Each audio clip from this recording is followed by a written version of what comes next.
10 principes pour devenir le meilleur dans votre domaine. Voilà la réalité brutale derrière cet ouvrage. La majorité des individus n'atteindront jamais l'excellence dans leur domaine, car ils abandonnent trop rapidement. Bienvenue sur le goût du livre audio. Ici, c'est une bibliothèque qui peut transformer ta vie. Abonne-toi et plonge dans ce nouvel audio. Si vous avez déjà ressenti ce potentiel inexploité en vous, cette sensation qu'il vous reste tant à accomplir, alors ces paroles vous sont destinées.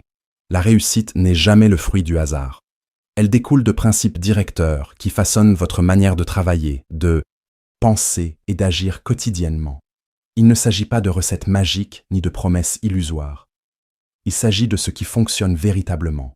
Ce sont les décisions apparemment insignifiantes qui créent l'écart entre ceux qui stagnent dans la médiocrité et ceux qui s'élèvent vers l'excellence. Ces 10 principes sont enracinés dans l'expérience réelle, dans la compréhension du comportement humain, dans les épreuves et les victoires que nous traversons tous.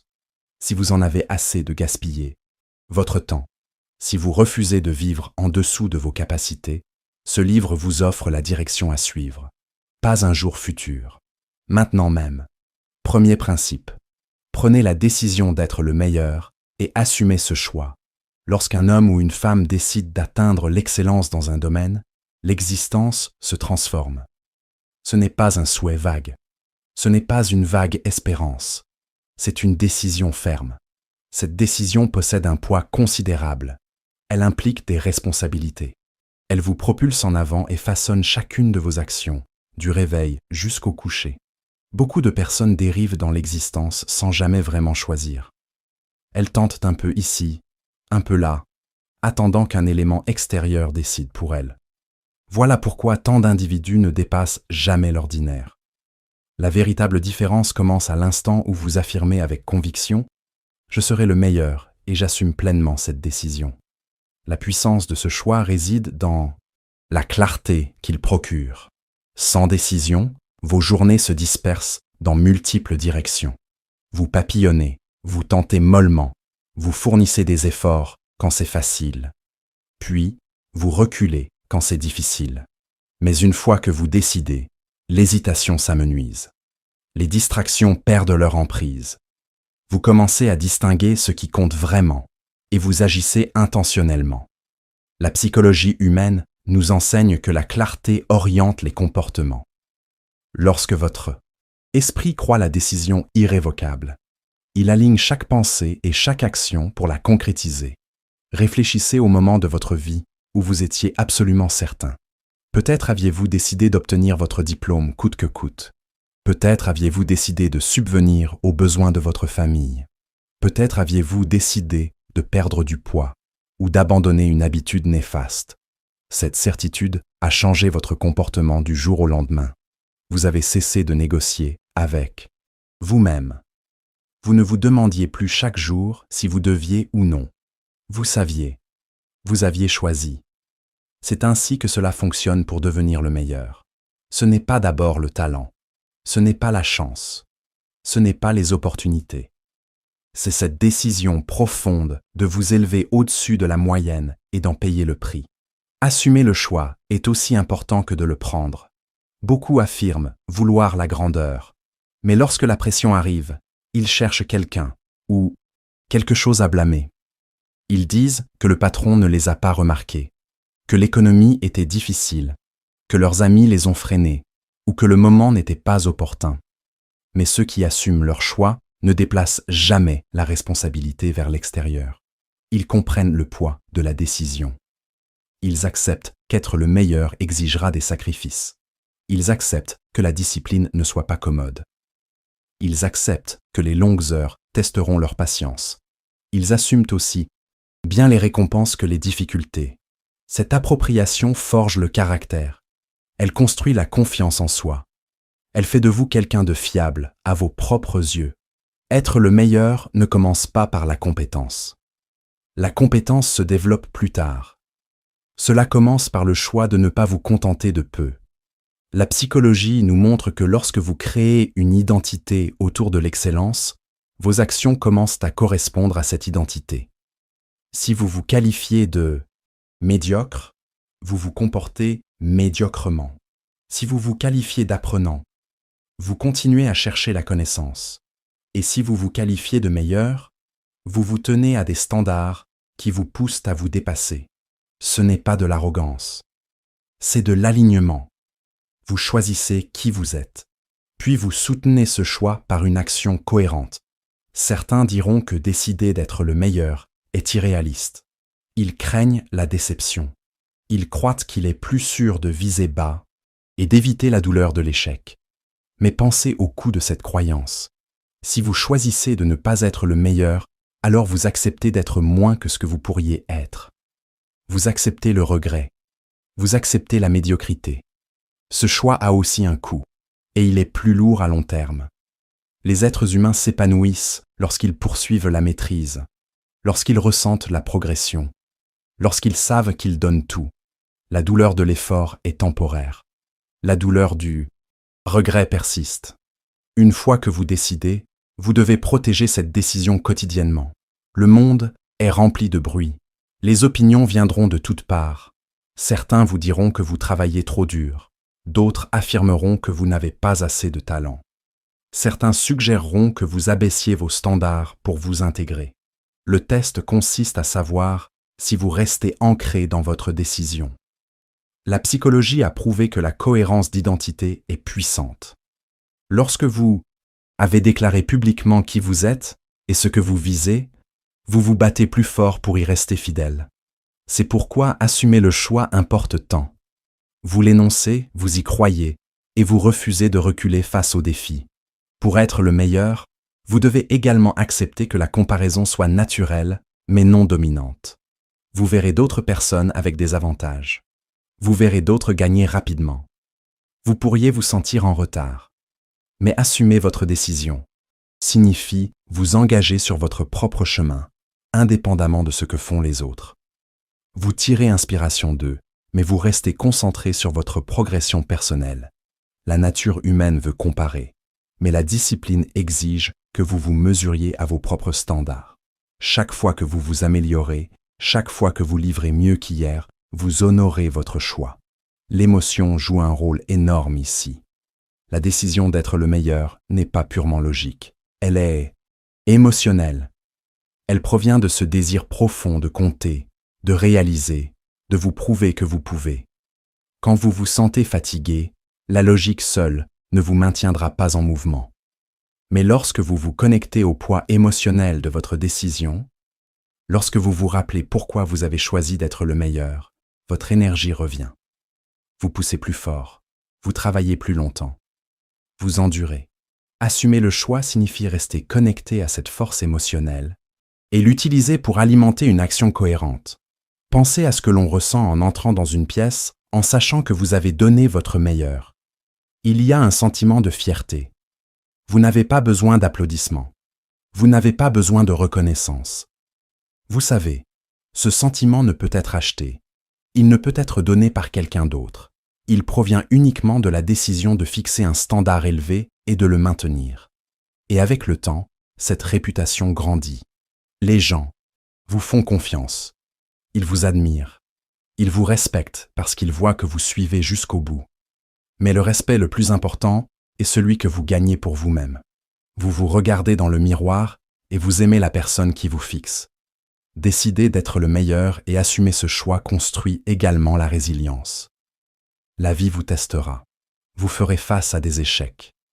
Vous commettrez des erreurs. Vous rencontrerez des revers. Si vous n'avez pas pris la décision, profondément, ces obstacles vous élimineront. Mais si votre décision est ferme, les obstacles ne font que vous aiguiser. Vous demandez « Qu'ai-je appris ?» Vous ajustez. Vous continuez. L'appropriation signifie pas d'excuses. L'appropriation signifie que tout est carburant. L'appropriation signifie que vous vous relevez après chaque chute et continuez à grimper parce que votre choix n'était pas temporaire. Il était définitif. Vous ne pouvez pas attendre que les autres vous donnent la permission.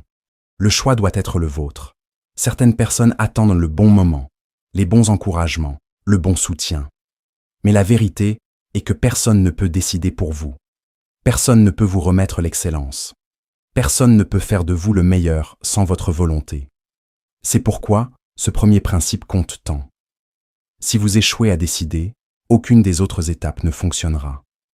Si vous réussissez à décider, le reste s'alignera naturellement, parce que votre esprit et votre corps chercheront maintenant des moyens de soutenir le choix. Imaginez les changements pratiques qui suivent cette décision. Vous vous levez plus tôt, vous étudiez plus longtemps, vous examinez vos erreurs au lieu de les cacher, vous pratiquez quand personne ne regarde, vous refusez les distractions, vous choisissez des amis qui soutiennent votre mission, vous utilisez votre temps libre judicieusement. Ce ne sont plus des fardeaux, ce sont simplement l'expression naturelle de votre choix. Il semble lourd uniquement lorsque la décision n'a pas été prise. Une fois que vous l'assumez, il semble nécessaire et même épanouissant. La vérité est que chacun a la capacité d'être le meilleur dans quelque chose. La différence est que peu décident d'emprunter ce chemin. Beaucoup laissent la peur, le doute ou la paresse les arrêter avant qu'ils ne commencent. Mais la psychologie prouve que les décisions soutenues par l'engagement peuvent recabler le comportement. Lorsque vous vous identifiez comme quelqu'un poursuivant l'excellence, vous commencez à agir avec discipline, courage et persistance. Avec le temps, cette identité devient réalité. L'excellence n'est plus seulement un objectif, elle devient qui vous êtes. Donc, la première étape de ce voyage n'est pas une compétence, ce n'est pas une stratégie, ce n'est pas un outil, c'est un choix. Décidez d'être le meilleur. Assumez pleinement ce choix. Portez-le dans vos pensées, vos actions, vos relations et vos habitudes. Ne vous en cachez pas. Ne l'excusez pas. Ne le réduisez pas pour vous intégrer aux autres. Laissez-le vous façonner. Laissez-le vous pousser. Laissez-le définir le standard par lequel vous vivez. Chaque grande réalisation que vous voyez autour de vous a commencé par cet acte simple mais puissant. Quelqu'un quelque part a décidé. Il n'a pas attendu. Il n'a pas demandé la permission. Il a dit « Voici qui je vais être ». Et il l'a vécu. Cette même opportunité se présente devant vous maintenant. Vous pouvez faire le choix. Vous pouvez l'assumer. Et si vous le faites, vous mettrez en mouvement une chaîne d'événements qui peut vous emmener plus loin que vous ne l'avez jamais imaginé. Deuxième principe. Consacrez plus d'heures que quiconque convoite votre position. Si vous voulez être le meilleur dans quoi que ce soit, vous devez accepter une réalité. Quelqu'un d'autre là-bas veut la même place que vous. Il veut la reconnaissance. Il veut la récompense. Et il veut la position. La question est, à quel point le voulez-vous par rapport à lui? La vérité est que la plupart des gens ne sont pas prêts à investir les heures supplémentaires. Ils parleront de vouloir le succès. Ils diront qu'ils en rêvent. Mais quand l'horloge marque la fin de la journée, ils sont prêts à se reposer. Ils décrochent. Ils rentrent chez eux. Ceux qui atteignent le sommet sont ceux qui restent un peu plus longtemps, travaillent un peu plus dur et investissent les heures que les autres ne veulent pas. Il ne s'agit pas de surmenage, pour le bien de l'épuisement. Il s'agit de prouver à vous-même et à la concurrence que vous ne serez pas surpassé en effort. Si vous voulez sécuriser votre place, si vous voulez la conserver, vous devez vous présenter avec plus de constance et plus de dévouement que quiconque. Travailler plus d'heures ne signifie pas remplir le temps sans réfléchir. Cela signifie utiliser ces heures supplémentaires avec concentration, avec intention et avec une attitude qui dit « Je suis ici pour faire ce que les autres ne feront pas ». Pensez à chaque grand athlète, chaque entrepreneur prospère, chaque maître d'un métier. Ils partagent tous ce trait commun. Ils sont restés au gymnase quand les autres sont partis. Ils ont étudié une page de plus quand les autres ont fermé le livre. Ils ont passé un appel de plus quand les autres ont raccroché le téléphone. Ils ont construit une habitude d'aller au-delà du minimum requis. C'est là que la grandeur se construit. La plupart des gens s'arrêtent quand il est acceptable de s'arrêter. Les meilleurs continuent jusqu'à ce qu'ils soient satisfaits de ne pouvoir faire une chose de plus aujourd'hui pour avancer. Vous pourriez vous demander si travailler plus d'heures est durable. Ça l'est quand vous avez un but derrière elle. Lorsque vous donnez votre temps à un effort significatif, cela vous alimente au lieu de vous drainer. Ces heures supplémentaires deviennent une source de fierté. Vous commencez à vous mesurer non par rapport à ce que font les autres, mais par rapport aux standards que vous vous êtes fixés. Et quand vous regardez en arrière à la fin de la journée, vous savez que vous ne l'avez pas gaspillé. La concurrence est réelle. Quelqu'un là-bas s'entraîne, apprend, pratique, travaille, pendant que vous vous reposez. Vous n'avez pas à vivre dans la peur de cette personne, mais vous devriez vivre avec la conscience que l'excellence est toujours contestée. La place que vous voulez, que ce soit dans les affaires, le sport, le leadership ou n'importe quel domaine, n'est jamais donnée de façon permanente. Elle doit être gagnée encore et encore. Et la façon de la gagner est d'investir les heures que les autres évitent. Il est facile de parler de rêve. Il est facile de visualiser le succès. Ce qui sépare les parleurs des faiseurs, c'est ce qu'ils sont prêts à sacrifier en termes de temps. Chaque heure que vous investissez au-delà de la moyenne est une heure qui se cumule en maîtrise. Le cerveau apprend par la répétition. Le corps se développe par l'effort. Les compétences s'aiguisent par la pratique. Si vous écourtez votre temps, vous écourtez votre progression. Si vous prolongez votre temps, vous prolongez votre avantage sur tous les autres. Travailler plus d'heures construit également la discipline. Plus vous exigez de vous-même, plus votre volonté devient forte. Lorsque vous restez avec la tâche pendant que d'autres abandonnent, vous créez une résistance mentale. Cette résistance se transfère dans chaque partie de votre vie. Elle vous donne la résilience quand les problèmes apparaissent. Elle vous donne la patience quand les résultats sont lents. Elle vous donne la confiance parce que vous savez que vous vous êtes déjà prouvé que vous ne vous arrêterez pas quand les autres le font. Cette confiance devient partie de votre identité. Vous ne demandez plus si vous pouvez le faire. Vous savez que vous le pouvez parce que vous vous êtes entraîné à durer plus longtemps que la concurrence. Mais comprenez ceci. Ces heures supplémentaires ne concernent pas le travail acharné aveugle. Elles concernent l'effort stratégique. Demandez-vous, que dois-je faire pendant ces heures pour devenir meilleur que j'étais hier? Si vous êtes un athlète, il peut s'agir de perfectionner un mouvement, renforcer une faiblesse ou étudier un adversaire. Si vous êtes dans les affaires, il peut s'agir de lire un livre, faire une vente supplémentaire ou affiner une stratégie. Les heures supplémentaires doivent être investies judicieusement. Elles ne concernent pas la combustion d'énergie, mais la construction de compétences et d'avantages. Les gens vous questionneront quand vous travaillerez plus d'heures. Ils diront que vous êtes obsédé. Ils vous diront de ralentir. Ils vous rappelleront l'équilibre. Mais l'équilibre, pour la plupart des gens, est une excuse pour la paresse. Ils veulent justifier leur manque d'effort en pointant vers la modération. Il n'y a rien de mal avec le repos. Mais si vous voulez être le meilleur, le repos ne peut être votre poursuite principale. Les meilleurs se reposent avec intention. Ils se rechargent pour revenir plus fort, non pour éviter le travail. Les heures que vous investissez vous sépareront. Et les critiques applaudiront un jour les résultats qui sont venus de votre sacrifice. Travailler plus d'heures n'aiguise pas seulement la compétence. Cela révèle le caractère. Dans ces heures tranquilles, quand personne ne regarde, vous apprenez qui vous êtes. Vous affrontez l'ennui, la fatigue, le doute et la distraction, et vous les surmontez. Ce processus vous façonne en quelqu'un qui n'est pas facilement ébranlé. Quand les autres paniquent, vous restez stable. Quand les autres se fatiguent, vous poussez à travers. Quand les autres donnent des excuses, vous donnez de l'effort. C'est ce qu'exige d'être le meilleur. Vous pourriez vous demander si cela en vaut la peine. La réponse se trouve dans les résultats. Pensez à ce que l'on ressent en réalisant finalement quelque chose que les autres pensaient hors de portée. Pensez à la fierté de savoir que vous avez gagné votre place. Pensez à la satisfaction de marcher dans n'importe quelle pièce en sachant que personne là-bas ne vous a surpassé en travail. Cela vaut les heures. Cela vaut la sueur. Cela vaut le sacrifice. Si vous voulez vraiment protéger votre place, si vous voulez vraiment vous élever au sommet, vous devez décider maintenant que personne ne vous surpassera en travail. S'il se présente, pendant 8 heures, vous vous présentez pendant 10.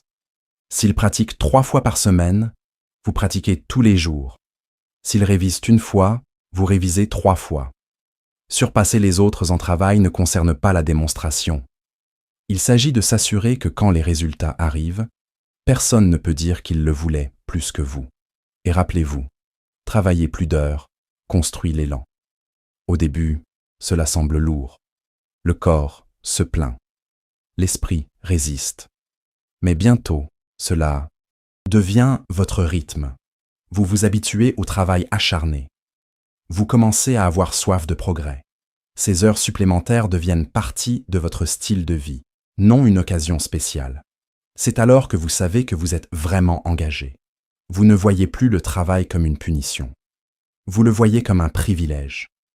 Vous pouvez travailler plus longtemps parce que vous voulez la place du haut et vous êtes prêt à la gagner. Le temps est la seule chose que tout le monde a. Également, ce qui sépare les gens, c'est comment ils l'utilisent. Tandis que la plupart le gaspillent, vous pouvez l'investir. Chaque heure supplémentaire que vous investissez est un dépôt dans la banque de la maîtrise. Sur des mois et des années, ces dépôts se transforment en compétences que les autres ne peuvent égaler. Ils se demandent comment vous êtes devenu si bon. Ils se demandent pourquoi vous êtes toujours un pas en avant. La réponse est simple. Vous avez travaillé plus d'heures qu'eux. Vous avez réclamé votre place non par chance, mais par choix. Alors décidez que votre éthique de travail sera inégalée. Décidez que personne ne regardera en arrière et ne dira que vous avez navigué facilement ou compté sur la chance. Décidez que vous protégerez votre place avec un effort implacable. Les heures plus longues ne sont pas une punition. Elles sont la preuve que vous pensez ce que vous dites. Elles sont la preuve que vous ferez ce que les autres ne veulent pas. Et à la fin, ces heures parleront plus fort que n'importe quel mot. Parce que quand la concurrence s'estompe, quand les parleurs se taisent, quand les paresseux prennent du retard, celui qui reste est celui qui a travaillé plus longtemps, plus dur et plus intelligemment que quiconque. C'est ainsi que vous devenez le meilleur. C'est ainsi que vous possédez votre place. Et c'est ainsi que vous y restez. Troisième principe. Pratiquez quotidiennement, jusqu'à ce que votre compétence devienne instinctive. L'excellence ne surgit pas par éclat soudain. Elle n'arrive pas du jour au lendemain. Elle grandit d'une action répétée, d'une pratique délibérée et d'un raffinement implacable. Pour être le meilleur dans quoi que ce soit, vous devez vous engager dans une pratique quotidienne jusqu'à ce que ce qui semblait autrefois difficile devienne sans effort et naturel. La compétence se construit une répétition à la fois, et le secret est de répéter si souvent que l'action ne semble plus forcée. Elle devient automatique. Elle devient partie de qui vous êtes. Beaucoup de personnes sous-estiment la puissance de la pratique quotidienne. Elles supposent que le talent seul les portera, ou elles croient que quelques heures ici et là suffiront. Mais la vérité est que le talent sans pratique constante s'estompe. L'aptitude naturelle vous donne un point de départ, mais seul l'effort quotidien transforme cette aptitude en maîtrise. Le cerveau humain se câble par la répétition. Chaque fois que vous exécutez une compétence, vous renforcez les voies qui la contrôlent. Avec le temps, ces voies deviennent plus fortes, plus rapides et plus fiables. Ce qui était autrefois lent devient rapide. Ce qui était autrefois instable devient fluide.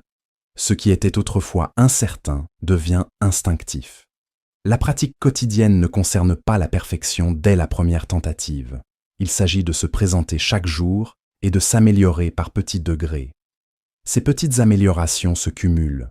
Elles peuvent sembler invisibles sur le moment, mais au fil des semaines et des mois, la croissance est indéniable. Lorsque vous pratiquez chaque jour, vous éliminez les lacunes où la compétence pourrait s'estomper. Vous restez aiguisé. Vous restez prêt. Vous construisez un rythme qui maintient votre progression en avant, même lorsque la motivation semble faible. Considérez la différence entre quelqu'un qui pratique une fois par semaine et quelqu'un qui pratique quotidiennement. L'effort hebdomadaire peut sembler intense pendant un moment, mais ensuite des jours d'inactivité font s'estomper la compétence. Au moment où ils reviennent, ils doivent réapprendre ce qu'ils ont perdu. L'effort quotidien, cependant, s'empile sur lui-même. Il n'y a pas de régression. Il n'y a que des progrès constants. Sur des mois, le praticien quotidien laisse le praticien hebdomadaire loin derrière. C'est ainsi que les champions se font. La pratique quotidienne façonne également votre mentalité. Elle enseigne la discipline, la patience et l'humilité. La discipline, parce que vous apprenez à vous présenter, même quand vous n'en avez pas envie. La patience, parce que la maîtrise est lente et vous devez être prêt à continuer sans récompense immédiate. L'humilité, parce que la pratique quotidienne révèle vos faiblesses et vous force à les confronter. Chaque session vous enseigne quelque chose de nouveau sur vous-même. Elle dépouille l'illusion du succès instantané et vous rappelle que la grandeur se gagne, ne se donne pas. Il y a un autre avantage à la pratique quotidienne. Elle réduit la peur. Beaucoup de personnes hésitent parce qu'elles craignent les erreurs. Elles veulent se sentir confiantes avant d'agir. Mais la confiance se construit par la répétition. Plus vous pratiquez, moins la compétence devient intimidante. Vos mains bougent sans hésitation. Votre voix porte sans doute. Votre corps sait quoi faire avant même que votre esprit ne pense. Ce genre de confiance ne peut être simulé. Il doit être gagné par la pratique, jusqu'à ce que la compétence devienne instinctive. La pratique quotidienne sépare également les sérieux des occasionnels. N'importe qui peut se présenter de temps en temps. N'importe qui peut donner de l'effort quand c'est commode. Mais la personne qui se présente chaque jour, peu importe l'humeur, peu importe le temps, peu importe les circonstances, est celle qui s'élève au-dessus du reste. Ce genre de constance construit une réputation. Les gens vous font confiance parce qu'ils voient votre engagement. Ils vous respectent parce que vous vivez vos standards. Vous n'en parlez pas seulement. Pratiquer quotidiennement ne signifie pas pratiquer sans fin, sans repos. Cela signifie réserver un temps délibéré, chaque jour, pour affiner votre métier. Même si c'est 30 minutes, même si c'est 1 heure concentrée, la clé est de garder la chaîne ininterrompue.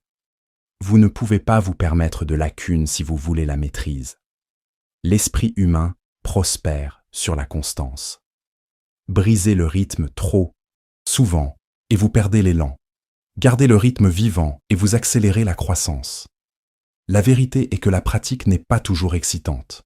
Elle peut être répétitive. Elle peut être fatigante. Elle peut sembler lente. Mais c'est là que la psychologie joue un rôle. Lorsque vous connectez votre pratique quotidienne à un but plus large, vous voyez au-delà de la répétition. Vous comprenez que chaque session est un pas vers devenir le meilleur. Vous vous rappelez que la maîtrise est cachée à l'intérieur de ces moments ordinaires. Chaque fois que vous vous présentez, vous construisez quelque chose que les autres ne peuvent voir jusqu'à ce que les résultats apparaissent. Pensez à quel point c'est puissant quand vous exécutez une compétence sans effort. Les autres peuvent lutter, hésiter ou trop réfléchir, mais vous coulez avec confiance. Ce n'est pas de la magie. C'est le résultat de la pratique si cohérente que l'action a fusionné dans votre nature. Les gens vous regarderont et diront que vous faites en sorte que cela semble facile. Ils ne verront pas les heures. Ils ne verront pas la répétition.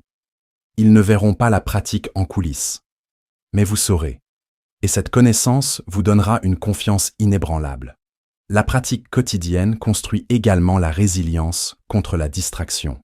Dans un monde rempli de bruit, la plupart des gens sautent d'une chose à l'autre. Ils restent rarement avec une discipline assez longtemps pour la maîtriser. Mais quand vous pratiquez quotidiennement, vous vous ancrez. Vous résistez à la tentation de disperser votre concentration. Vous vous prouvez que vous pouvez vous engager pleinement dans quelque chose. Ce genre de concentration est rare et il vous donne un avantage. L'une des plus grandes récompenses de la pratique quotidienne est comment elle refaçonne votre identité. Au début, vous pourriez vous voir comme quelqu'un qui essaie. Avec le temps, vous devenez quelqu'un qui le fait. Finalement, vous vous voyez comme quelqu'un qui l'a maîtrisé. Ce changement d'identité est puissant. Il change comment vous vous portez. Il change comment vous parlez. Il change comment les autres vous voient. Tout cela revient aux heures que vous avez investies jour après jour. La pratique quotidienne vous prépare également à la pression. Quand les projecteurs sont sur vous, les nerfs prennent souvent le dessus. Mais si vous avez tellement pratiqué que la compétence est instinctive, les nerfs ne peuvent vous arrêter. Votre corps et votre esprit savent exactement quoi faire. Vous n'avez pas à penser. Vous exécutez simplement. C'est la différence entre ceux qui s'effondrent sous la pression et ceux qui brillent. Ceux qui brillent ont répété leur métier tant de fois qu'ils ne peuvent échouer à agir. Leur préparation les porte. L'habitude de la pratique quotidienne s'étend au-delà de la compétence elle-même. Elle façonne comment vous vivez. Vous commencez à aborder d'autres domaines de la vie avec la même dévotion. Vous mangez mieux parce que vous savez que votre corps a besoin d'énergie. Vous dormez avec intention parce que vous voulez récupérer pour un autre jour de pratique. Vous organisez votre temps parce que vous refusez de gaspiller. Vous vous entourez de personnes qui soutiennent votre croissance. La discipline que vous construisez dans un domaine se répand dans chaque partie de votre vie.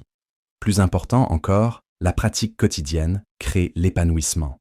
Il y a une satisfaction profonde à savoir que vous grandissez, à sentir votre compétence s'aiguiser, à réaliser que vous êtes plus proche aujourd'hui qu'hier. Ce sentiment de progrès alimente la motivation. Vous ne dépendez plus de récompenses externes. Vous n'attendez pas la reconnaissance. La pratique elle-même devient gratifiante. Vous appréciez le processus autant que le résultat. C'est alors que vous savez que vous êtes sur le chemin de la maîtrise. Pour atteindre le niveau où votre compétence est instinctive, vous devez retirer l'option de l'incohérence. Vous devez traiter la pratique quotidienne comme non négociable. Tout comme vous mangez chaque jour, tout comme vous respirez chaque jour, vous devez pratiquer chaque jour. Lorsque cela devient partie de votre style de vie, cela ne semble plus forcé. Cela semble naturel. Cela semble nécessaire. C'est la clé de la grandeur. Vous n'avez pas à pratiquer pendant des heures interminables à la fois. Ce qui compte le plus, c'est le rythme quotidien, la répétition, la décision de garder la chaîne vivante. Si vous continuez à vous présenter, même en petite quantité, l'effet composé prendra le dessus. Un jour, vous regarderez en arrière et réaliserez combien vous êtes venu de loin. Et quand vous exécuterez, cela semblera comme si la compétence coulait de vous sans effort. C'est le résultat d'une pratique si cohérente, si délibérée, qu'elle est devenue instinctive. Le choix est vôtre. Vous pouvez patauger, pratiquer quand cela semble commode et vous contenter de la moyenne. Ou vous pouvez vous engager.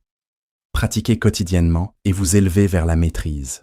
Le chemin est clair. La différence n'est pas dans le talent, pas dans la chance, mais dans la simple discipline de la pratique quotidienne. Faites-le jusqu'à ce que la compétence soit vôtre.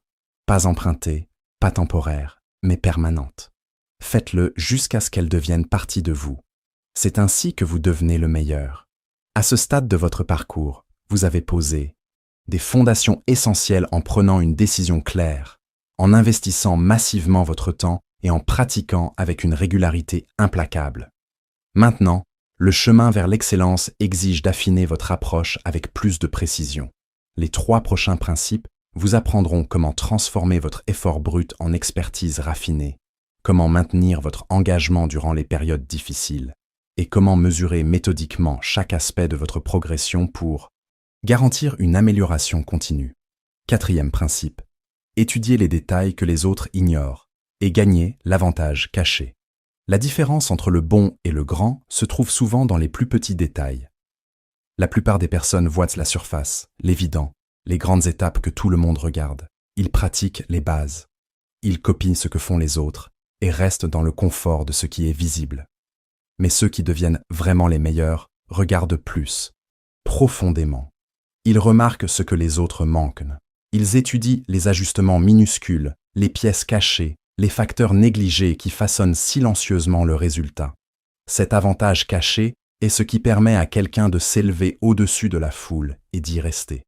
La nature humaine veut des raccourcis.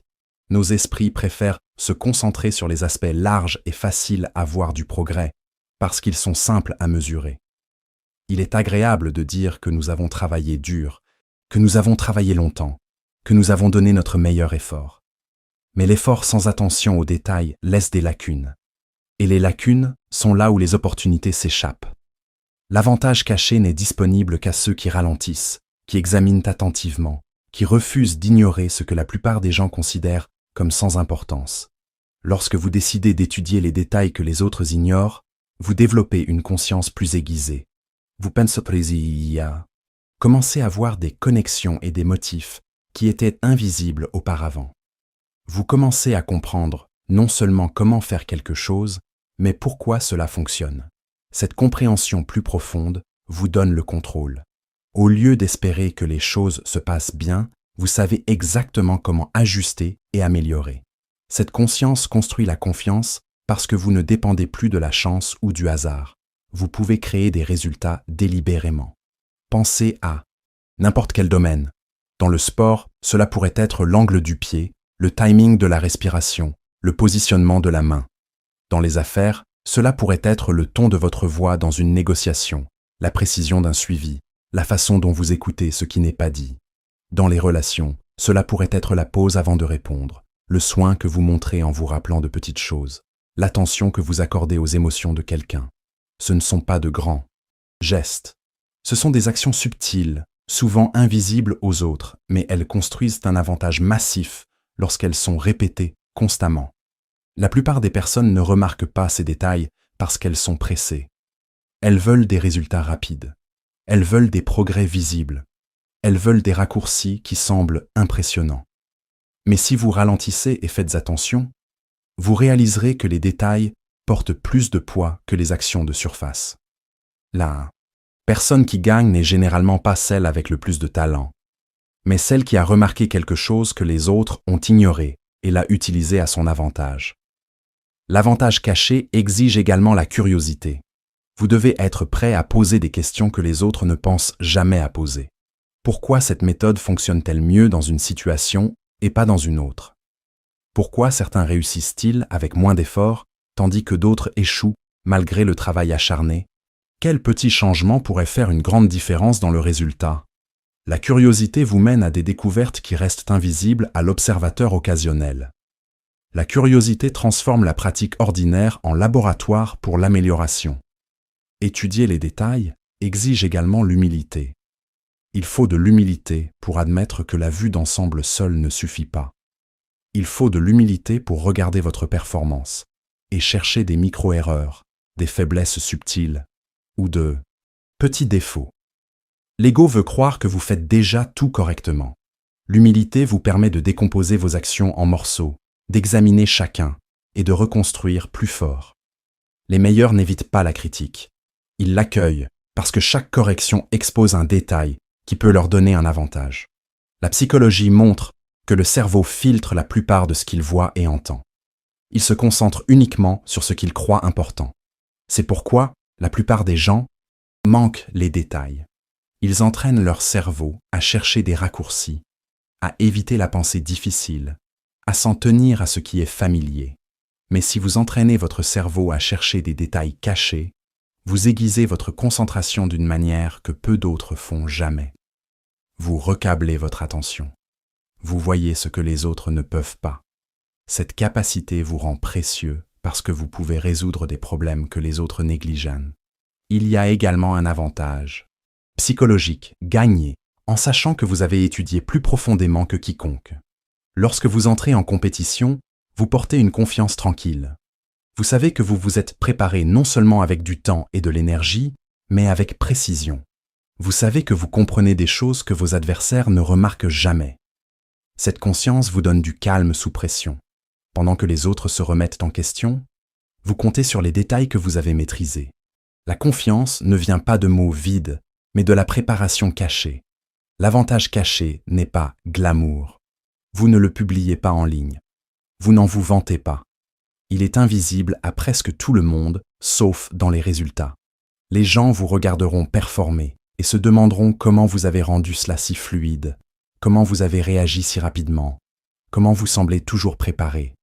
Ils ne connaîtront pas les heures que vous avez passées à analyser des vidéos, à répéter de minuscules mouvements, à étudier des réponses ou à affiner vos notes. Mais ces heures invisibles sont exactement ce qui vous a donné l'avantage. Étudier les détails vous sauve également d'échecs inutiles.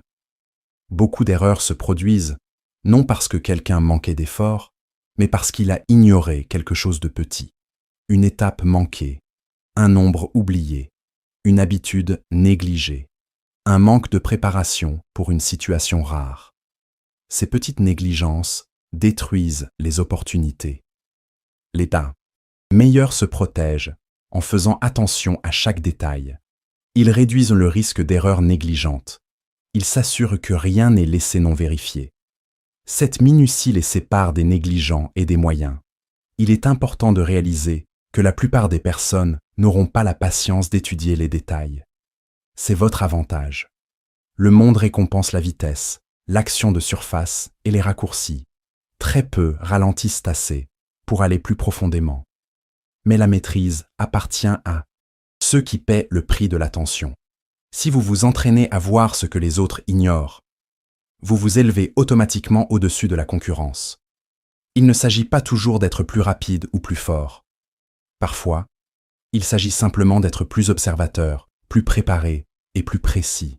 Chaque domaine a des détails cachés qui attendent d'être découverts. Le musicien qui remarque les changements subtils de timing crée un son qui émeut les gens. Le médecin qui observe de petits changements dans le comportement d'un patient attrape un problème tôt.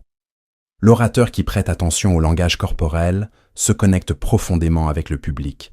Le leader qui remarque de petits changements dans le moral de l'équipe prévient une crise avant qu'elle ne grandisse.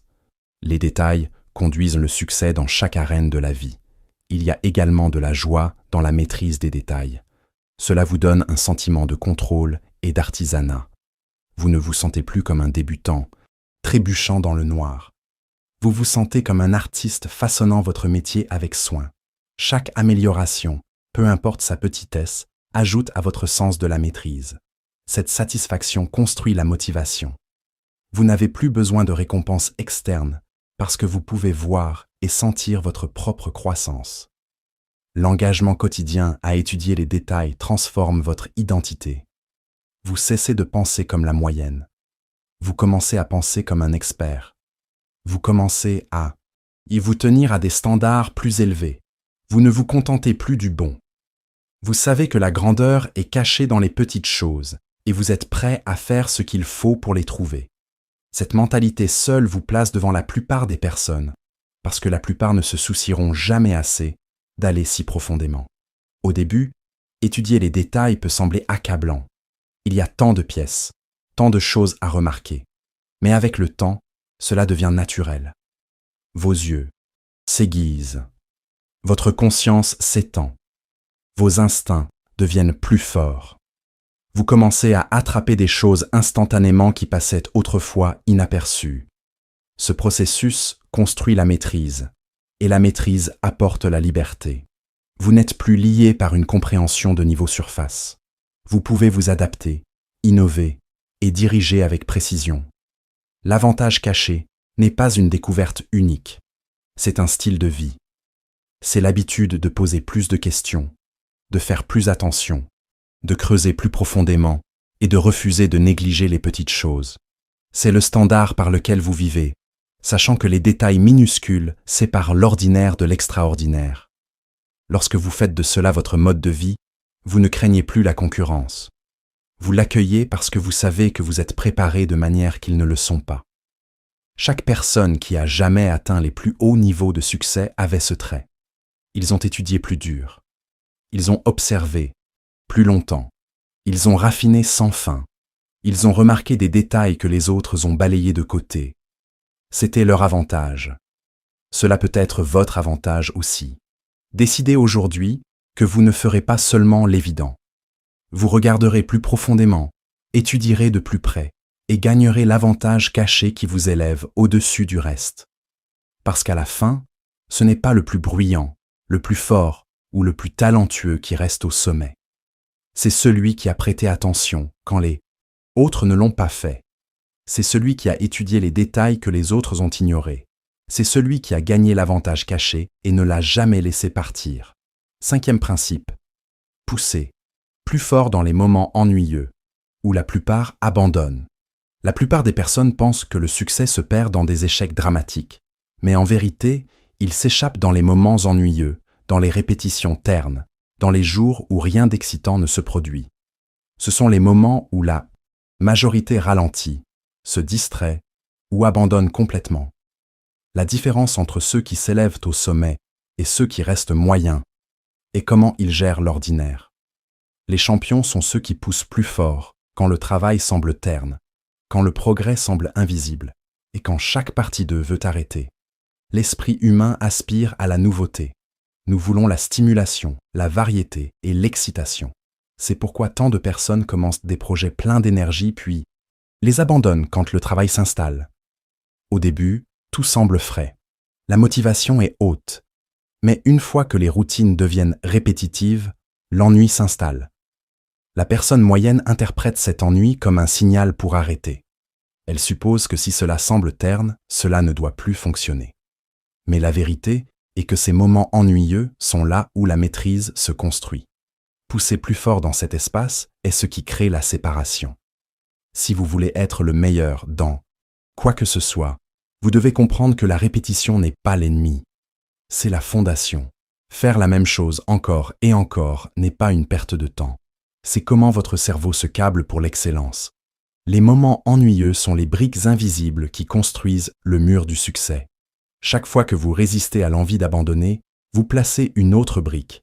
Avec le temps, vous avez une forteresse de compétences, de discipline et de résilience que les autres n'ont, simplement pas parce qu'ils ont abandonné quand le travail semblait sans vie. Pousser plus fort dans ces moments nécessite un changement de perspective. Au lieu de voir l'ennui comme un fardeau, voyez-le comme un test. L'ennui demande « Voulez-vous vraiment cela ou jouez-vous simplement avec l'idée ?» Lorsque vous continuez à travers la terne, vous vous prouvez que vous êtes sérieux. Vous prouvez que votre engagement est plus fort que vos humeurs. Vous construisez la confiance en vous-même parce que vous savez que vous n'abandonnerez pas simplement parce que l'excitation s'est estompée. Cette confiance est ce qui vous maintient en mouvement dans chaque domaine de la vie. Les personnes qui s'arrêtent à l'ennui ne découvrent jamais la percée qui attend de l'autre côté.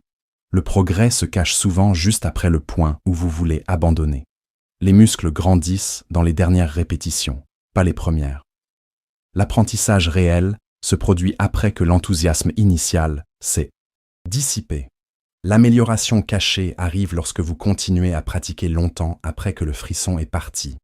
Mais la plupart ne le verront jamais, parce qu'ils sont partis trop tôt. L'avantage appartient aux rares qui restent. La psychologie montre que les humains surestiment ce qu'ils peuvent accomplir à court terme, mais sous-estiment ce qu'ils peuvent accomplir avec un effort cohérent à long terme.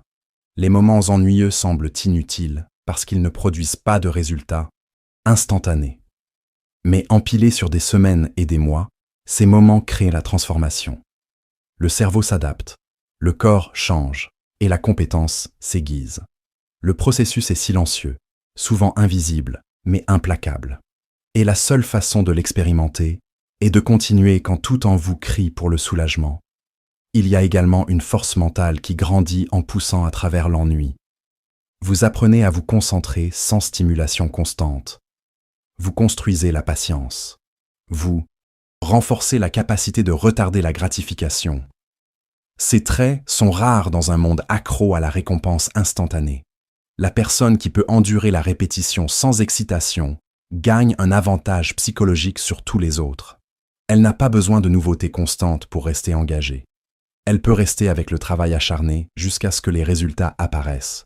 C'est le type de personne qui s'élève au-dessus du reste. Pensez aux concurrents dans votre domaine. Beaucoup d'entre eux sont talentueux. Beaucoup d'entre eux commencent fort. Mais regardez ce qui se passe quand la routine devient monotone. Ils commencent à perdre l'intérêt. Ils commencent à manquer des jours. Ils commencent à justifier le relâchement parce qu'ils se sentent épuisés. C'est là que vous pouvez vous séparer. Quand les autres s'assouplissent, vous poussez plus fort. Quand les autres prennent des raccourcis, vous restez cohérent. Quand les autres s'éloignent, vous restez debout. Cette différence s'accumule jusqu'à ce qu'elle devienne infranchissable. Il est important de reconnaître que l'ennui n'est pas un signal d'échec. C'est un signal de croissance. Cela signifie que vous dépassez la surface et entrez dans des couches plus profondes de discipline. Cela signifie que vous entraînez votre cerveau et votre corps au-delà du besoin de stimulation constante. Cela signifie que vous atteignez le stade où la maîtrise automatique peut se développer. Si vous abandonnez ici, vous vous arrêtez, juste avant le gain. Si vous poussez plus fort, vous traversez un territoire que la plupart des personnes n'atteignent jamais. La vérité est que personne ne parle des heures ennuyeuses quand ils célèbrent le succès. Ils parlent des grandes victoires, des récompenses, des percées. Mais derrière tout cela se trouvent des milliers d'heures ternes, des sessions de pratique silencieuses, de longues nuits de répétition, d'innombrables cycles des mêmes exercices. Ces heures sont invisibles, mais elles sont le fondement de tout ce qui est visible. Si vous les embrassez, vous débloquez un niveau de croissance qui ne peut être atteint d'aucune autre manière. Vous pouvez faire de l'ennui votre allié en le transformant en concentration. Quand les autres voient la monotonie, choisissez de voir l'opportunité. Dites-vous, c'est là que la moyenne s'arrête, et c'est là que je me sépare. Chaque fois que vous continuez, vous sculptez votre place plus haut sur l'échelle. Vous créez une identité comme quelqu'un qui n'abandonne pas. Vous vous entraînez à voir de la valeur dans les moments ternes parce que vous savez qu'ils mènent à des résultats extraordinaires. Pousser plus fort dans les moments ennuyeux force également la créativité. Lorsque vous restez avec la répétition assez longtemps, vous commencez à remarquer des variations subtiles. Vous commencez à expérimenter. Vous trouvez de nouvelles façons de rendre la routine plus efficace. Cette expérimentation aiguise encore plus votre compétence. Pendant que les autres abandonnent avant même de remarquer ces couches, vous les débloquez en restant plus longtemps. La maîtrise ne concerne pas seulement faire plus. Il s'agit de faire plus profondément. Et vous ne découvrez la profondeur que lorsque vous durez plus longtemps que l'ennui. Il y aura toujours une tentation d'éviter le travail terne en chassant quelque chose de nouveau. Un nouveau projet, un nouveau défi, une nouvelle distraction. Mais sauter d'une chose à l'autre vous garde à la surface. Cela vous donne de courtes rafales d'excitation, mais cela vous vole la vraie maîtrise. Les meilleurs résistent à cette tentation. Ils savent que l'excellence nécessite de rester avec une chose assez longtemps pour atteindre les niveaux plus profonds de compétence. Ils ne chassent pas la nouveauté. Ils chassent la croissance même lorsqu'elle est cachée sous des couches d'ennui. La récompense pour pousser plus fort pendant les moments ennuyeux n'est pas seulement le succès externe. C'est aussi la fierté interne. Vous savez que vous êtes resté quand les autres ont abandonné. Vous savez que vous avez honoré votre engagement. Vous savez que vous avez construit la force en silence. Cette fierté ne peut être enlevée. Elle devient partie de votre identité. Vous la portez avec vous partout, et elle vous alimente pour des défis encore plus grands. La capacité de pousser plus fort dans les moments ennuyeux est rare, mais elle peut être entraînée. Commencez par faire de l'ennui votre test, pas votre excuse. Chaque fois que vous le ressentez, rappelez-vous que c'est là que la plupart des personnes s'arrêtent. C'est votre chance de vous séparer. Entraînez votre esprit à rester concentré même quand cela semble terne. Plus vous le faites, plus vous devenez fort. Avec le temps, l'ennui perd son pouvoir sur vous. Il ne signale plus une raison d'abandonner. Il devient une raison de pousser. Chaque grande réalisation est construite sur des milliers d'heures, invisibles et sans événement. Elles peuvent ne pas sembler glamour. Elles peuvent n'impressionner personne sur le moment. Mais quand vous poussez plus fort dans ces heures, vous construisez une fondation que les autres ne peuvent voir jusqu'au jour où vous brillez. Alors, ils se demanderont comment vous êtes devenu si compétent, si confiant, si résilient. Ils ne comprendront pas que la réponse réside dans tous ces moments ennuyeux où vous avez refusé d'abandonner. La vérité est simple. La plupart des personnes s'arrêtent quand le travail devient terne. Les meilleurs continuent. C'est le séparateur caché. C'est la règle non dite de la grandeur. Et si vous pouvez pousser plus fort dans les moments ennuyeux où la plupart des personnes abandonnent, vous gagnerez une place parmi les rares qui atteignent la maîtrise. 6e principe. Suivez les progrès, quotidiennement, et corrigez chaque point faible. Si vous voulez être le meilleur dans quoi que ce soit, vous ne pouvez pas vous permettre d'avancer à l'aveugle. Vous ne pouvez pas deviner votre chemin en avant. Vous ne pouvez pas simplement espérer que le progrès se produit. Vous devez savoir, vous devez mesurer. Vous devez regarder attentivement où vous vous tenez aujourd'hui et où vous vous teniez hier. Le succès ne se construit pas sur des espoirs vagues. Il se construit sur des actions concrètes, suivies de façon cohérente. Chaque jour vous donne des informations. Chaque jour vous montre si vous vous rapprochez de la maîtrise ou si vous prenez du retard. C'est pourquoi suivre vos progrès quotidiennement et corriger chaque petit point faible n'est pas optionnel. C'est le fondement de la croissance. L'esprit peut facilement jouer des tours, Il vous dit que vous faites mieux que vous ne l'êtes vraiment. Il vous convainc qu'une étape manquée n'a pas d'importance. Il crée l'illusion du progrès, alors qu'en réalité, vous pourriez répéter les mêmes erreurs. C'est pourquoi le suivi quotidien importe. Lorsque vous l'écrivez, lorsque vous le mesurez, lorsque vous l'enregistrez, la vérité devient visible. Vous ne pouvez plus vous cacher derrière les sentiments. Vous voyez la réalité devant vous. Et la réalité est la seule chose que vous pouvez améliorer. Suivre les progrès quotidiennement vous garde responsable. Cela élimine les excuses. Lorsque les chiffres sont devant vous, lorsque les modèles sont visibles, vous ne pouvez pas vous mentir. Vous savez si vous avez donné votre meilleur effort. Vous savez si vous êtes amélioré même légèrement. La responsabilité crée la discipline. Lorsque vous savez que vous devrez faire face au dossier à la fin de la journée, vous poussez plus fort pendant la journée. Vous ne voulez pas écrire que vous avez échoué à vous présenter. Vous voulez vous prouver que vous avez fait ce qui était requis. Mais suivre seul ne suffit pas. Vous devez également corriger chaque petit point faible. Beaucoup de personnes continuent à répéter les mêmes défauts parce qu'elles ne s'arrêtent jamais pour les identifier. Elles ignorent les petites erreurs en pensant qu'elles n'ont pas d'importance. Pourtant, ces petits défauts s'accumulent. Ils deviennent des habitudes. Ils deviennent des barrières. Ils grandissent jusqu'à ce qu'ils vous retiennent d'atteindre le niveau suivant. Les meilleurs ne permettent pas aux petites faiblesses de rester. Ils les cherchent, les exposent et les corrigent rapidement. Ce raffinement constant construit la force.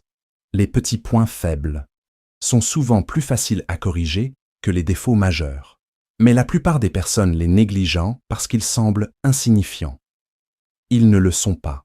Pensez à la note manquée dans une chanson, au mauvais angle dans un mouvement, à l'étape sautée dans la préparation. Chacun seul peut sembler mineur, mais ensemble ils séparent la moyenne de l'extraordinaire. Si vous les ignorez, vous restez coincé. Si vous les corrigez, vous construisez un avantage.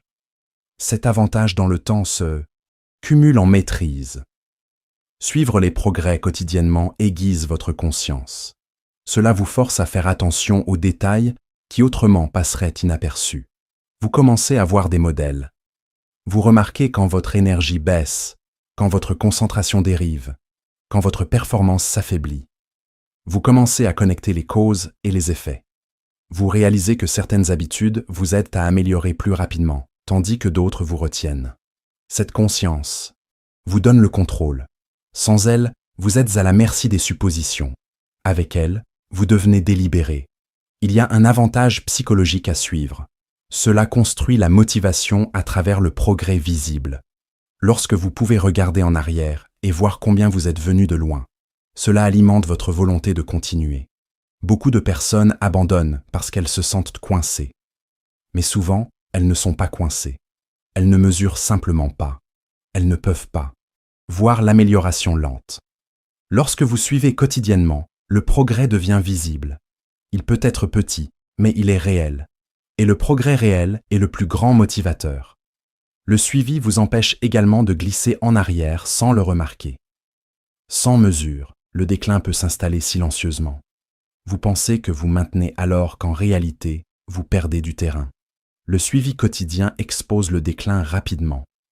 Vous le rattrapez avant qu'il ne devienne un problème sérieux. Vous pouvez le corriger immédiatement. Cette vigilance vous garde aiguisé. Elle garantit que vos standards ne tombent jamais en dessous du niveau requis pour être le meilleur. Corriger les points faibles nécessite l'honnêteté. Ce n'est pas confortable d'admettre où vous échouez. Il est plus facile de se concentrer uniquement sur les forces. Mais la vraie croissance vient de l'adresse des faiblesses. Chaque fois que vous en corrigez une, vous enlevez une barrière. Vous débloquez de nouveaux niveaux de performance. Vous réduisez la vulnérabilité. Vous devenez plus fort, plus complet, plus résilient. Les points faibles ignorés vous exposeront finalement sous pression. Les points faibles corrigés se transforment en force qui vous porte à travers les défis. Le processus est simple mais puissant. Suivez vos actions quotidiennement. Examinez-les honnêtement. Identifiez un petit point faible. Travaillez à le corriger. Répétez le processus chaque jour.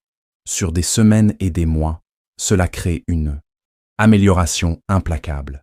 Vous n'avez pas besoin de sauts géants. Vous avez besoin de petits ajustements cohérents.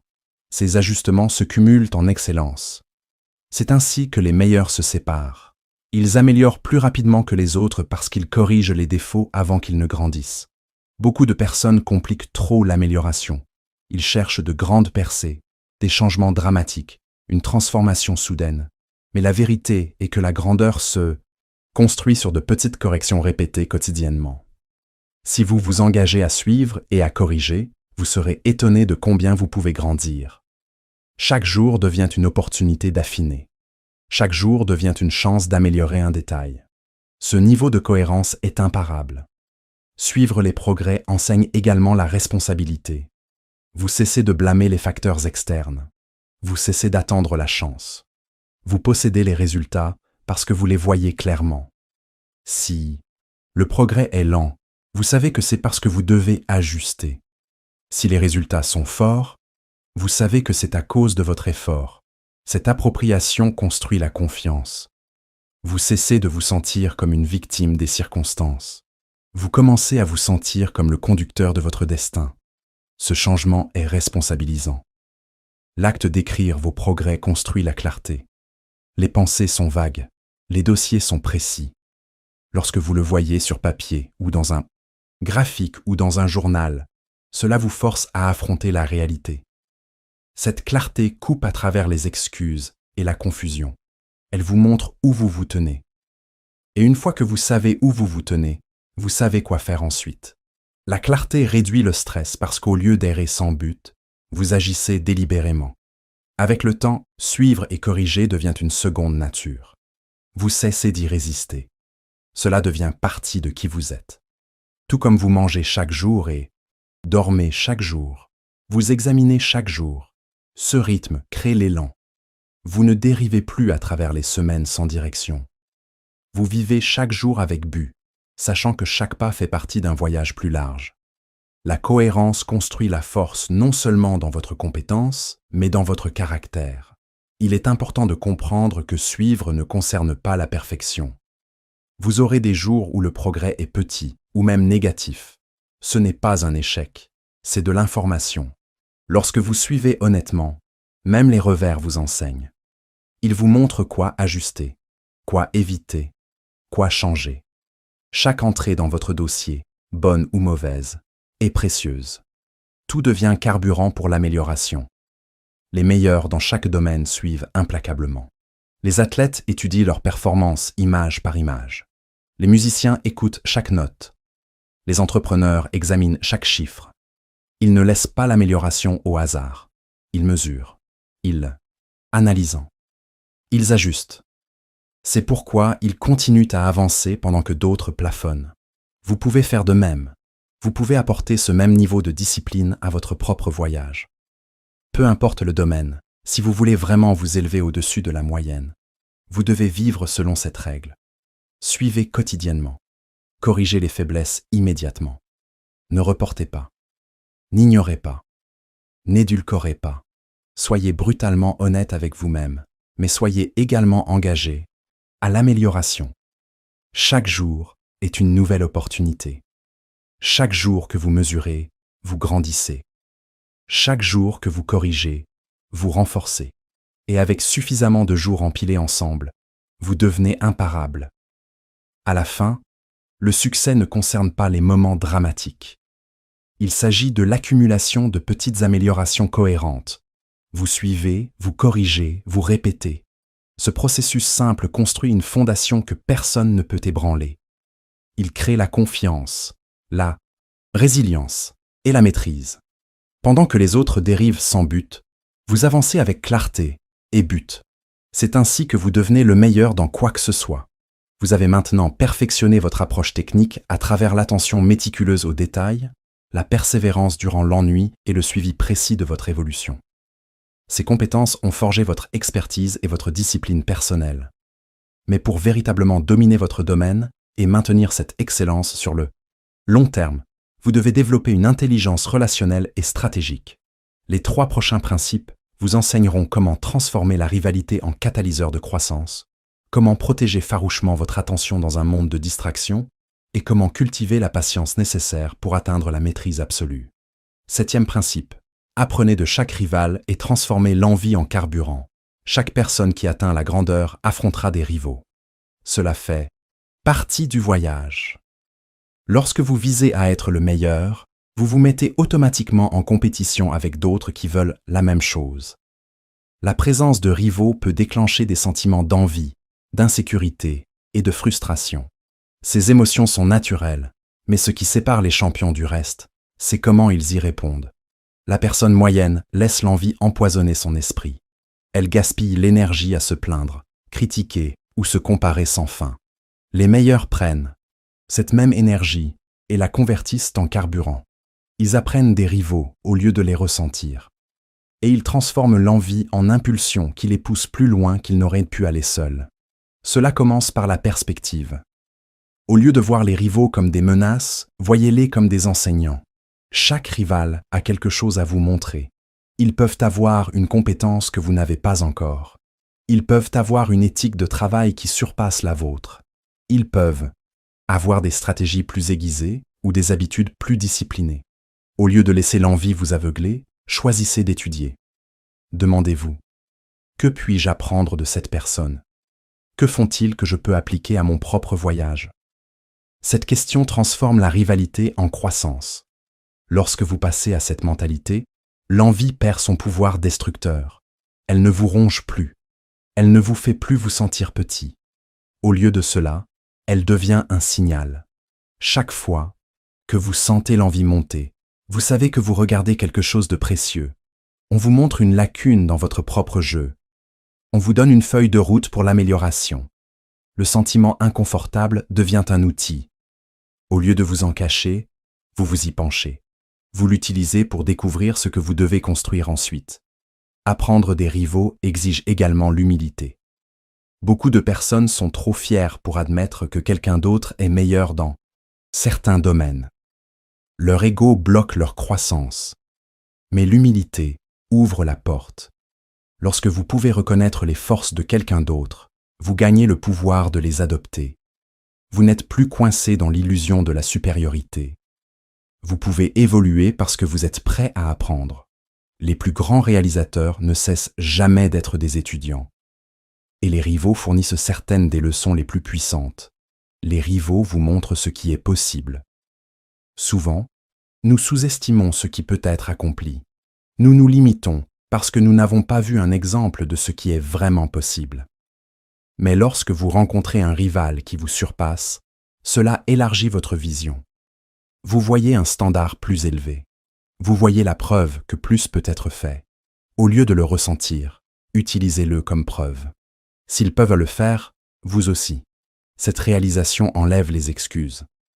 Elle vous force à confronter la vérité que vos limites sont souvent auto-imposées.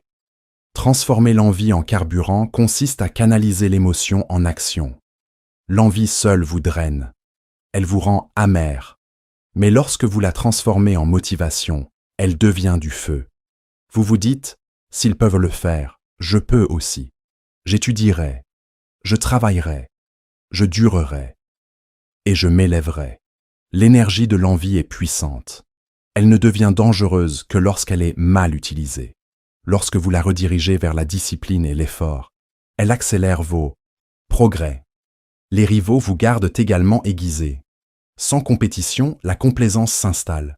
Vous pourriez commencer à croire que vous en faites assez. Vous pourriez vous détendre. Mais un rival qui pousse plus fort vous rappelle qu'il n'y a pas de place pour le confort. Il vous garde affamé.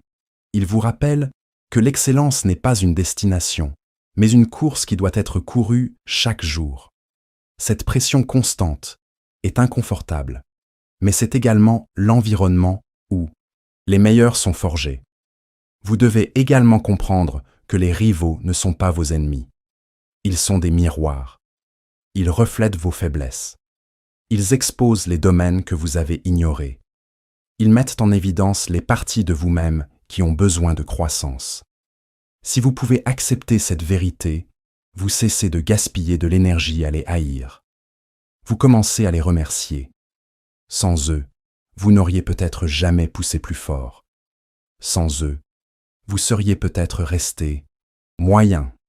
Ils font partie de votre succès, même s'ils ne le savent pas. Le processus d'apprentissage des rivaux peut être très pratique. Regardez comment ils s'entraînent. Observez comment ils se préparent. Faites attention à comment ils récupèrent des revers. Écoutez ce qu'ils disent et étudiez ce qu'ils font quand personne ne regarde. Prenez des notes. Comparez-les à votre propre routine. Identifiez les lacunes, puis appliquez ce que vous pouvez. Vous n'avez pas besoin de tout copier. Vous prenez ce qui est utile et laissez le reste. Le but n'est pas de devenir eux, mais de devenir une version plus forte de vous-même grâce à ce qu'ils vous ont enseigné indirectement. L'envie signale également le désir. Vous ressentez rarement de l'envie envers quelque chose qui ne vous intéresse pas. Lorsque vous enviez un rival, cela signifie qu'ils ont accompli quelque chose de profondément important pour vous. Ce sentiment peut révéler ce que vous voulez vraiment. Au lieu de le nier, embrassez-le. Laissez-le vous montrer vos vraies ambitions.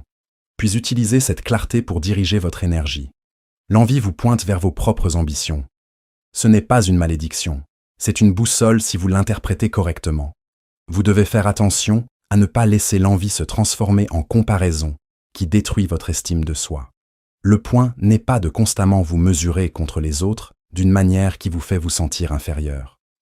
Le point est de les utiliser comme carburant, non comme source d'autopunition. La comparaison qui inspire est saine. La comparaison qui vous écrase est toxique. La différence clé est de savoir si vous vous concentrez sur l'apprentissage et l'action, ou si vous vous concentrez sur la jalousie et le désespoir. L'un vous élève, l'autre vous traîne vers le bas. Vous devez choisir judicieusement. À bien des égards, les rivaux sont un cadeau. Ils vous donnent une poussée supplémentaire que vous ne pourriez générer seul. Ils élèvent le standard. Ils vous montrent le niveau suivant. Ils vous forcent à travailler quand vous vous sentez comme vous reposer. Ils vous gardent alerte quand vous vous sentez comme vous détendre. Sans eux, vous pourriez perdre l'urgence. Avec eux, vous vous élevez plus rapidement. Ce n'est pas toujours plaisant, mais c'est puissant. Pensez à la satisfaction de transformer l'envie en réalisation. Imaginez voir un rival réussir, ressentir la piqûre de l'envie, puis utiliser cette énergie pour vous pousser plus fort. Des mois plus tard, vous dépassez où vous étiez autrefois. Vous grandissez en quelqu'un de plus fort, plus aiguisé, plus capable. L'envie qui piquait autrefois semble maintenant comme le carburant qui vous a porté en avant. Vous réalisez que sans elle, vous n'auriez peut-être jamais atteint ce point. Cette transformation construit la fierté, parce que vous savez que vous avez transformé un négatif en positif. Lorsque vous apprenez des rivaux, vous construisez également la résilience contre l'insécurité. Vous ne craignez plus les personnes qui sont en avance sur vous. Vous ne vous effondrez pas lorsque vous voyez quelqu'un faire mieux. Vous ne vous cachez pas des défis. Au lieu de cela, vous vous penchez. Vous accueillez la présence de ceux qui vous poussent. Vous comprenez que chaque fois que vous affrontez un rival fort, on vous donne une opportunité de grandir. Cette mentalité transforme la compétition d'une menace en bénédiction. Cette approche crée un cycle de croissance constante. Chaque rival que vous rencontrez devient un tremplin. Chaque vague d'envie devient énergie. Chaque leçon apprise devient une nouvelle force. Au lieu de craindre la compétition, vous l'aspirez. Vous voulez des rivaux parce que vous savez qu'ils vous rendront meilleurs. Vous n'êtes plus intimidé. Vous êtes motivé. Ce cycle vous maintient en amélioration longtemps après que d'autres ont plafonné. Le voyage pour être le meilleur n'est pas facile. Il exige effort, sacrifice et persistance. Les rivaux le rendent plus difficile, mais ils le rendent également plus gratifiant. Ils vous aiguisent comme rien d'autre ne peut. Si vous choisissez de les ressentir, vous gaspillez l'opportunité. Si vous choisissez d'apprendre d'eux, vous gagnez l'avantage caché. Cet avantage n'est pas le talent, pas la chance, mais la capacité de convertir l'envie en progrès. Alors, chaque fois que vous ressentez cette piqûre familière d'envie, posez et redirigez-la. Demandez-vous ce qu'elle vous enseigne. Demandez-vous ce que vous pouvez faire avec l'énergie. Ne gaspillez pas de temps à souhaiter qu'ils échouent. Utilisez ce temps pour vous rendre plus fort. Ne vous noyez pas dans la jalousie. Élevez-vous avec détermination. Laissez l'envie vous rappeler votre faim. Laissez les rivaux vous montrer le chemin. À la fin, la grandeur n'est pas atteinte dans l'isolement. Elle est aiguisée par la rivalité. La présence d'autres aspirant au même objectif est ce qui vous pousse au-delà de vos limites. Et si vous pouvez apprendre de chaque rival et transformer l'envie en carburant, vous ne dépasserez pas seulement votre compétition, vous dépasserez votre ancien vous. C'est la vraie victoire. 8e principe. Protégez votre concentration, farouchement, et éliminez les distractions inutiles. La capacité de se concentrer est l'une des compétences les plus rares dans le monde d'aujourd'hui. Tout le monde est occupé, tout le monde est connecté, et tout le monde est tiré dans 1000 directions. La plupart des personnes vivent avec des interruptions constantes et des distractions sans fin. Pourtant, elles se demandent pourquoi elles ne peuvent atteindre le sommet dans rien de ce qu'elles font.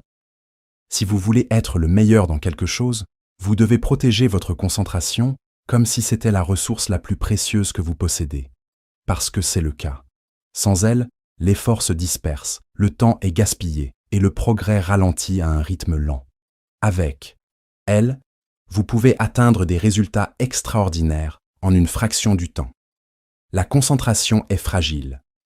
Elle ne survit pas dans des environnements remplis de bruit et de distractions. Vous devez la protéger farouchement parce que chaque interruption vous enlève plus que quelques secondes. La recherche et l'expérience prouvent toutes deux qu'il faut des minutes, parfois plus, pour retrouver une concentration profonde après l'avoir brisée. Cela signifie qu'une petite distraction peut ruiner une session entière de travail ou de pratique. Le coût est invisible, mais il est massif. Protéger votre concentration n'est pas optionnel. C'est la différence entre l'excellence et la médiocrité.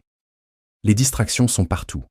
Elles se cachent dans votre téléphone, dans des notifications sans fin, dans des conversations qui n'ajoutent aucune valeur, dans le divertissement qui consomme des heures, dans les commérages qui volent l'énergie, dans des tâches qui semblent urgentes mais ne signifient rien. La plupart des personnes permettent à ces distractions de diriger leur vie. Elles se sentent occupées, mais accomplissent peu. Elles bougent toujours, mais n'avancent jamais. Pour être le meilleur, vous devez faire un choix différent. Vous devez éliminer ce qui est inutile et lutter pour la clarté qui vient de la vraie concentration. Protéger votre concentration commence par décider de ce qui compte vraiment. Vous ne pouvez pas tout protéger. Vous devez identifier les quelques choses qui vous déplacent réellement vers être le meilleur. Une fois que vous les connaissez, vous éliminez le reste. Cela nécessite l'honnêteté. Vous devez admettre que beaucoup de ce qui remplit votre journée n'a pas d'importance. Cela vous garde confortable, mais pas excellent.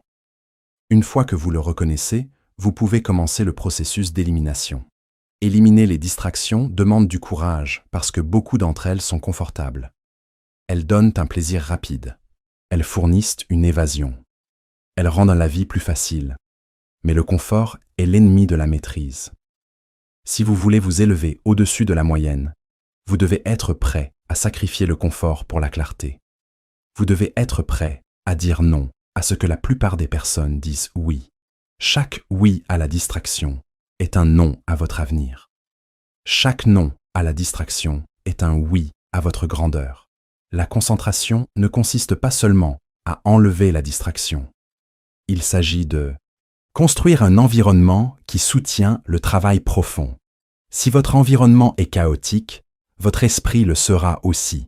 Si votre espace est rempli d'interruptions, votre attention se fracturera. Vous devez créer des conditions où la concentration prospère. Cela pourrait signifier le silence, ou cela pourrait signifier des routines structurées, ou cela pourrait signifier fixer des limites avec les personnes autour de vous. Quelle que soit son apparence, vous devez concevoir votre environnement pour protéger votre attention.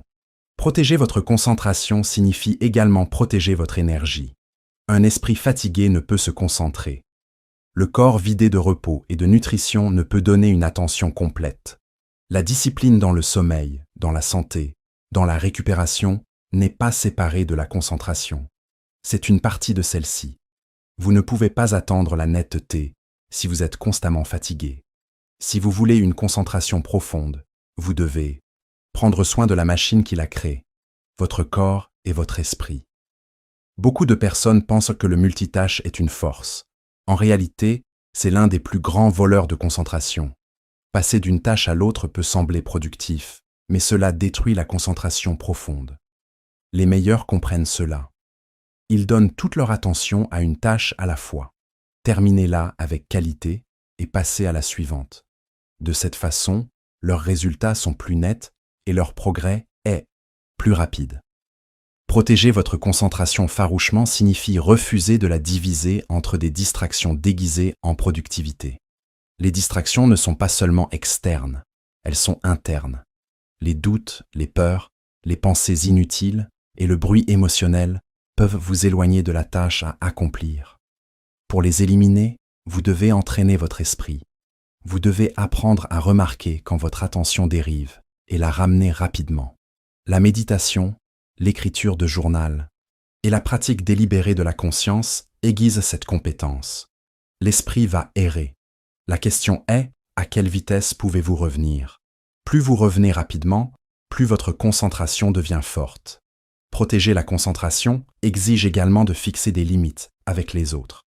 Les personnes exigeront votre temps.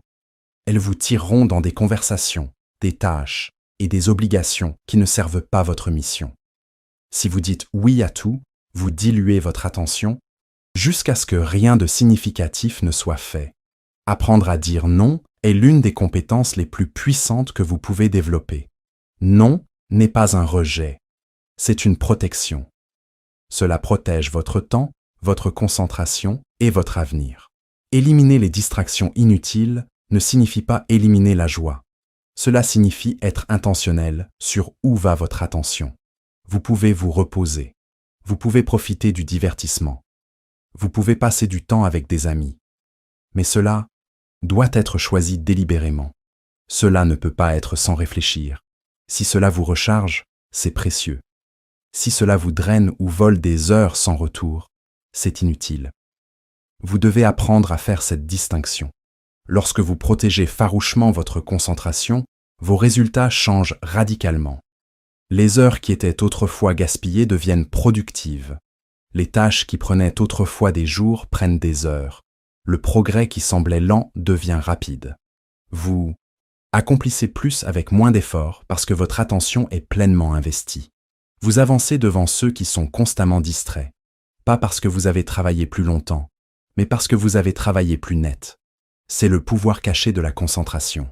Protéger la concentration construit également l'estime de soi.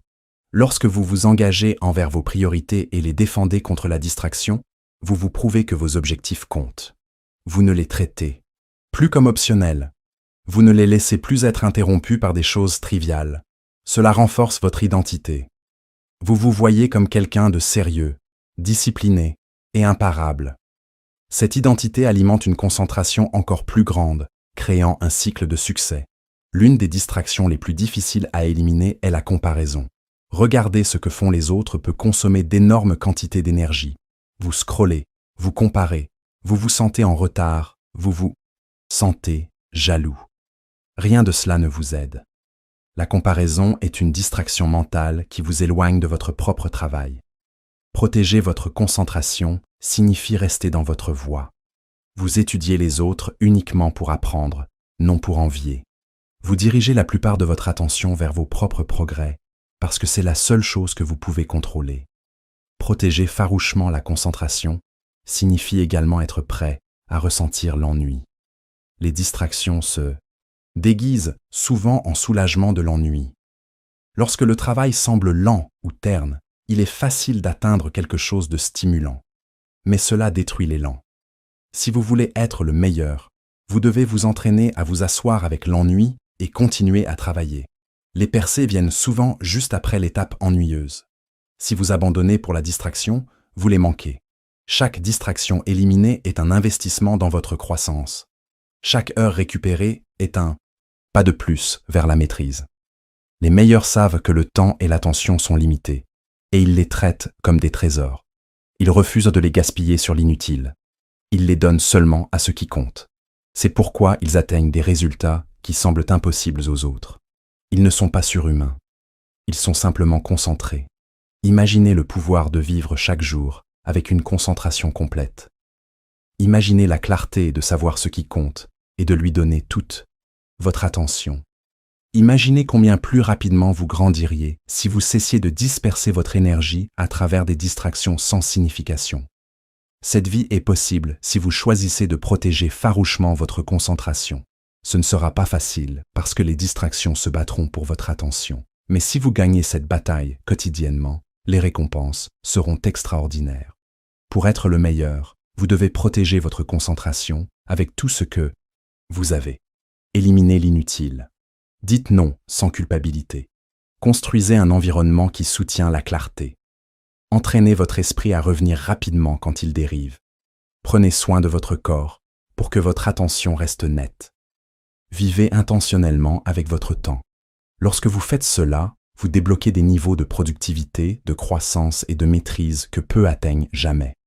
Le monde est rempli de bruit. La plupart des personnes s'y noieront. Mais vous n'avez pas à le faire. Vous pouvez choisir un chemin différent. Vous pouvez choisir d'éliminer l'inutile et de protéger votre concentration comme si votre avenir en dépendait. Parce qu'il en dépend.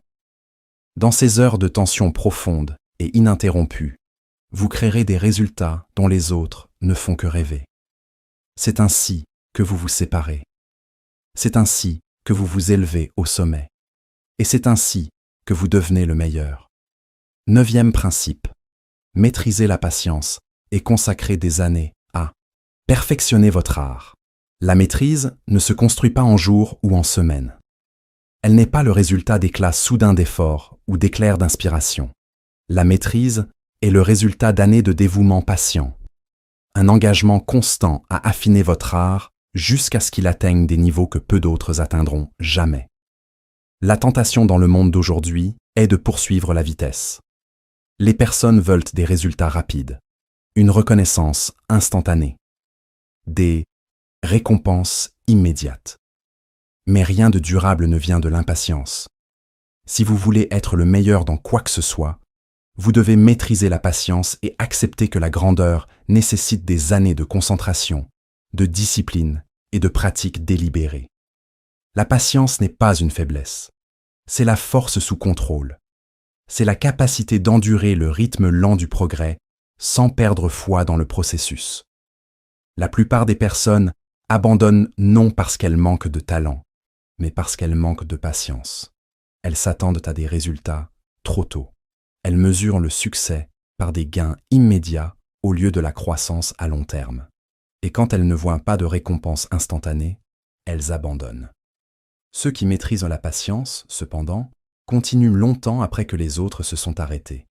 Ils font confiance au processus même lorsque le progrès semble invisible. Ils restent avec jusqu'à ce que les résultats s'accumulent en quelque chose de remarquable. Chaque art a des couches. Au début, vous apprenez les bases. Elles viennent rapidement. L'amélioration est évidente. Mais bientôt, le progrès ralentit. Chaque nouveau niveau nécessite plus d'efforts pour de plus petits gains. C'est là que la patience est testée. Les impatients abandonnent lorsque la croissance n'est plus rapide.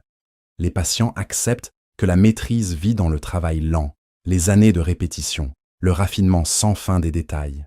Ils comprennent que le progrès n'est pas toujours visible au jour le jour, mais qu'avec le temps, l'accumulation d'efforts produit la transformation. Pensez à n'importe quel maître dans l'histoire. Artistes, musiciens, athlètes, leaders. Tous ont donné des années, souvent des décennies, à leur art. Ils ne se sont pas précipités. Ils n'ont pas cherché de raccourcis. Ils ont accepté que la grandeur leur coûterait du temps, et ils ont payé ce prix volontiers. Le monde voit leur éclat aujourd'hui, mais oublie les années. En coulisses. C'est le prix de la maîtrise. Patience plus persistance dans le temps. La patience construit également la profondeur. Lorsque vous donnez des années à votre art, vous allez au-delà de la connaissance de surface. Vous commencez à comprendre les nuances, les subtilités et les connexions que les autres manquent. Vous voyez des motifs là où les autres voient que la confusion. Vous répondez avec instinct parce que vos années d'expérience vous guident. Ce genre de profondeur ne peut être simulé. Il ne peut être téléchargé. Il est gagné par la répétition patiente et l'attention délibérée dans le temps. L'impatience crée la fragilité. Si vous poursuivez toujours des résultats rapides, vous sauterez constamment d'une chose à l'autre. Vous ne resterez jamais assez longtemps pour construire quoi que ce soit de solide. Vos compétences resteront superficielles. Vos réalisations seront temporaires. La patience, d'autre part, crée la stabilité. Vous restez sur un chemin assez longtemps pour développer des racines. Ces racines vous ancrent. Elles vous donnent la résilience. Elles vous permettent de résister aux revers sans être ébranlé. Les années de pratique patiente vous donnent également la sagesse. Vous apprenez non seulement comment réussir, mais aussi comment échouer avec grâce, comment récupérer, comment ajuster et comment endurer. Vous voyez des cycles, des temps de croissance, des temps de stagnation, des temps de percée. Vous cessez d'être découragé par les luttes temporaires parce que vous savez qu'elles font partie du processus. Vous ne paniquez plus au revers parce que vous faites confiance au fait que le temps et la persistance vous porteront en avant. Cette sagesse ne vient que d'années de dévouement patient. La patience change également votre relation avec l'effort. Au lieu de voir l'effort comme une punition, vous le voyez comme un investissement. Vous savez que chaque jour que vous investissez est un dépôt vers la maîtrise. Vous n'avez pas besoin de gains immédiats parce que vous faites confiance au fait que le gain viendra plus tard. Cette mentalité vous libère de la frustration. Vous ne demandez plus de récompenses rapides. Vous vous concentrez sur faire le travail aujourd'hui, sachant que les résultats apparaîtront en leur temps. Donner des années pour perfectionner votre art construit également l'identité. Lorsque vous restez avec quelque chose assez longtemps, cela devient partie de qui vous êtes. Vous n'êtes pas juste quelqu'un qui essaie de réussir. Vous devenez l'artisan, l'expert, le professionnel. Cette identité façonne votre comportement. Vous vous portez différemment, vous exigez plus de vous-même, vous fixez des standards plus élevés, et les autres commencent à vous reconnaître comme le maître de votre domaine. Cette reconnaissance est gagnée par des années de patience. La patience n'est pas passive, c'est une persistance active. Cela signifie se présenter chaque jour, travailler avec diligence et accepter que la croissance soit lente mais constante. Cela signifie pousser en avant même lorsque le progrès est invisible. Cela signifie faire confiance au fait que le temps amplifiera votre effort. La patience n'est pas d'attendre passivement. C'est de travailler fidèlement sans exiger de récompense immédiate. C'est le vrai test d'engagement. La plupart des personnes sous-estiment combien elles peuvent accomplir en une décennie. Elles se concentrent uniquement sur ce qu'elles peuvent accomplir en une semaine ou un mois. Cette mentalité à court terme les maintient piégés. Mais si vous décidez de donner des années à votre art, vous ouvrez la porte à des niveaux de maîtrise que peu connaîtront jamais. Imaginez où vous pourriez être si vous pratiquiez avec dévouement pendant 10 ans. Imaginez la force, la compétence et la sagesse que vous posséderiez. Cette vision devrait vous exciter plus que n'importe quelle récompense à court terme. La patience enseigne également l'humilité. Vous réalisez que la maîtrise n'est pas conquise rapidement. Vous acceptez que peu importe votre talent, vous devez encore payer vos dettes en temps. Cette humilité vous garde enseignable. Elle vous garde curieux. Elle prévient l'arrogance. Vous ne vous sentez jamais fini parce que vous savez qu'il y a toujours plus à apprendre. Cette humilité alimente la croissance continue. Donner des années à votre art développe également la confiance des autres. Les personnes peuvent être impressionnées par le talent rapide, mais elles respectent la longévité. Elles font confiance à ceux qui ont enduré pendant des années. Elles savent que si vous avez donné des décennies à quelque chose, vous êtes fiable, discipliné et authentique. Cette réputation est inestimable. Elle ouvre des portes, attire des opportunités et construit l'influence. La patience apporte également la joie. Lorsque vous donnez des années à quelque chose, vous commencez à aimer le processus lui-même. Vous ne poursuivez plus seulement le résultat. Vous trouvez l'épanouissement dans la pratique quotidienne, dans les petites améliorations, dans le rythme de l'effort cohérent. L'art devient partie de votre vie, non juste un moyen pour une fin. Cette joie vous soutient quand le travail semble lourd. Elle vous maintient en mouvement longtemps après que les autres ont abandonné. Pour maîtriser la patience, vous devez recadrer comment vous voyez le temps. Au lieu de demander combien rapidement puis-je réussir, demandez combien profondément. Puis-je grandir si je donne des années à cela? Au lieu de poursuivre la vitesse, poursuivez la qualité. Au lieu de demander des résultats immédiats, exigez la cohérence de vous-même. Lorsque vous pensez en années, vous vous libérez de la frustration du progrès lent. Vous acceptez que la maîtrise soit un marathon, pas un sprint. La vérité est qu'il n'y a pas de raccourci vers la grandeur. Vous ne pouvez pas contourner les années. Vous ne pouvez pas pirater votre chemin vers la maîtrise. Chaque grande réalisation est construite sur le temps. Chaque compétence perfectionnée est le produit d'années. Chaque réputation qui dure est gagnée par la patience. Si vous essayez de sauter les années, vous sautez la profondeur. Si vous embrassez les années, vous embrassez la maîtrise. Alors engagez-vous envers la patience. Donnez des années à votre art. Restez avec quand le progrès semble invisible. Faites confiance au fait que le temps n'est pas gaspillé. Chaque répétition, chaque leçon, chaque jour ajoute à la fondation. Avec le temps, les résultats seront indéniables. Les autres verront l'éclat, mais seulement vous connaîtrez les années derrière. Et c'est l'essence de la maîtrise. Patience plus temps, vécue avec discipline et dévouement. Ceux qui maîtrisent la patience et donnent des années à perfectionner leur art sont ceux qui se tiennent au sommet, lorsque les autres sont partis depuis longtemps. Ils sont ceux qui prouvent que la grandeur ne peut être précipitée, mais elle peut être gagnée. Si vous choisissez la patience, si vous choisissez le long chemin, vous regarderez un jour en arrière avec fierté, sachant que vous avez donné vos années à quelque chose de digne. Et en retour, cela vous a donné la maîtrise. 10e principe, refusez les résultats moyens, jusqu'à ce que l'excellence devienne votre standard. L'excellence n'est jamais un accident. Elle n'apparaît pas par hasard et elle n'arrive pas aux personnes qui tolèrent le travail moyen. L'excellence appartient à ceux qui refusent d'accepter la médiocrité, qui dépassent le suffisant et qui élèvent leur standard si haut que la moyenne semble inacceptable. Si vous voulez être le meilleur dans quoi que ce soit, vous devez décider que vous ne vous contenterez pas de résultats ordinaires.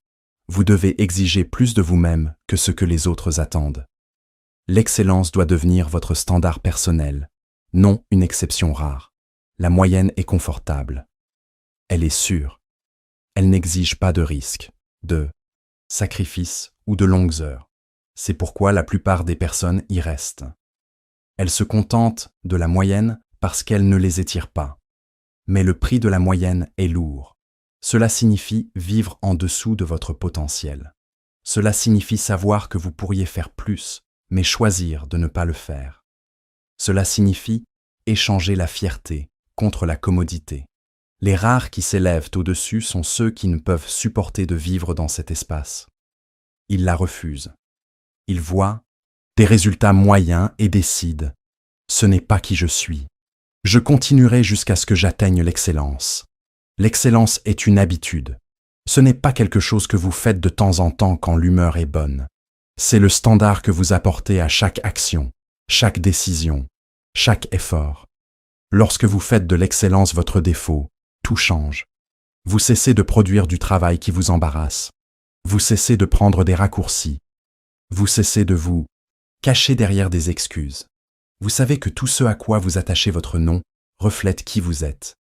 Et vous ne permettrez pas que votre nom soit attaché à la médiocrité.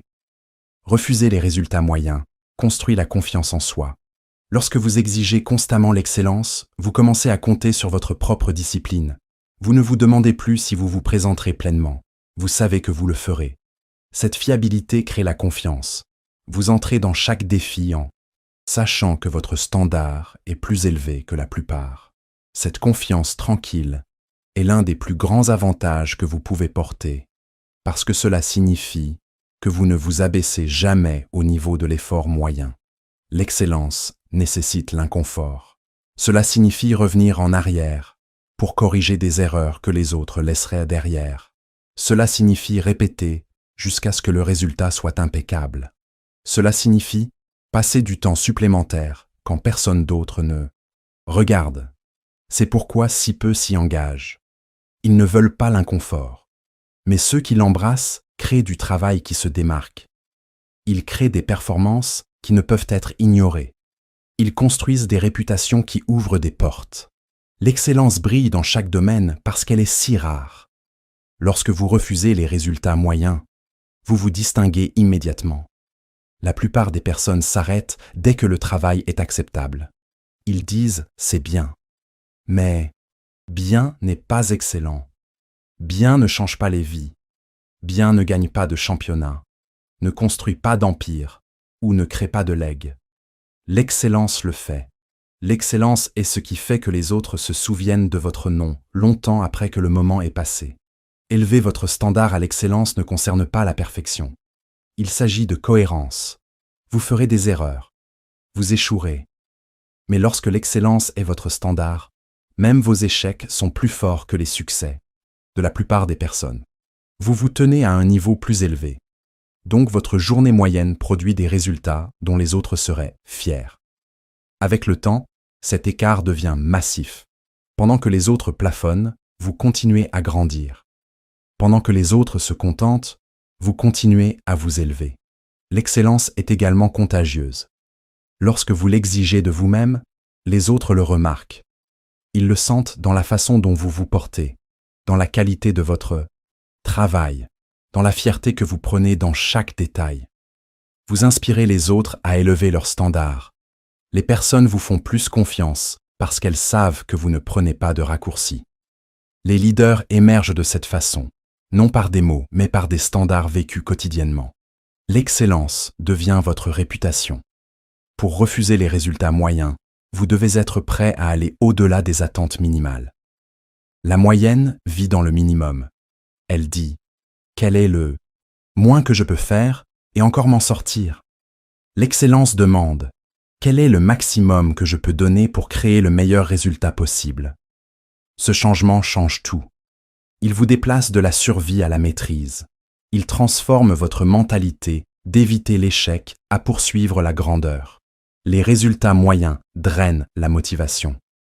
Lorsque vous produisez du travail qui ne reflète pas votre potentiel, vous le ressentez à l'intérieur. Vous savez que vous avez laissé quelque chose d'inachevé. Cette connaissance affaiblit votre confiance. Mais lorsque vous exigez l'excellence, vous ressentez la fierté dans vos efforts. Vous regardez en arrière le travail et savez que vous avez tout donné. Cette fierté construit l'énergie. Elle crée l'élan. Elle vous alimente pour le défi suivant. L'excellence ne concerne pas être meilleur que les autres. Il s'agit d'être meilleur que vous ne l'étiez hier. Il s'agit de vous mesurer contre votre propre potentiel le plus élevé et de refuser de vous arrêter en deçà. Lorsque l'excellence devient votre standard, vous ne concurrencez plus les autres. Vous concurrencez vos propres limites. Cette compétition ne se termine jamais et elle garantit une croissance continue. L'une des raisons les plus fortes de rejeter la moyenne est que la vie vous testera toujours. Des défis inattendus viendront. Si votre standard est moyen, vous vous effondrerez sous la pression. Si votre standard est l'excellence, vous vous élèverez même dans la difficulté. L'excellence construit la résilience. Elle vous entraîne à opérer à un niveau plus élevé automatiquement. Donc quand les temps difficiles arrivent, vous êtes prêt. Vous ne vous bousculez pas pour vous élever à l'occasion. Vous y vivez déjà. L'excellence crée également des opportunités. Les personnes remarquent la qualité. Elles remarquent la cohérence. Elles remarquent la discipline. Lorsque votre travail reflète l'excellence, il attire l'attention. Il apporte la confiance, le respect et la récompense. Vous n'avez pas besoin de poursuivre la reconnaissance. L'excellence vous l'apporte. La médiocrité vous cache dans la foule. L'excellence vous distingue. Pour faire de l'excellence votre standard, vous devez la pratiquer dans les petites choses. L'excellence n'est pas seulement dans le grand moment. C'est dans comment vous vous préparez, comment vous parlez, comment vous organisez votre journée, comment vous traitez les personnes, comment vous terminez les tâches. Chaque petit acte d'excellence construit l'habitude. Bientôt, cela devient automatique.